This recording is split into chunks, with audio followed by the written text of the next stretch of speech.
Welcome back to Prajya Prince channel. ఈరోజు యూకేలో temperature వచ్చేసి -3 అండి.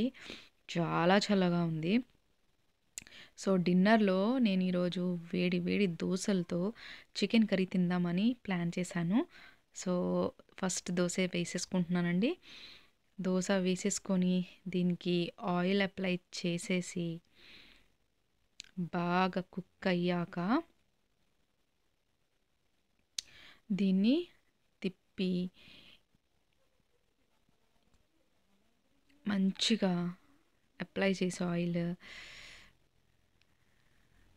చూడండి ఎంత క్రిస్పీగా వచ్చిందంటే దోశ అసలు నాకైతే ప్యాన్లో నుంచే డైరెక్ట్ తినేయాలనిపించిందండి.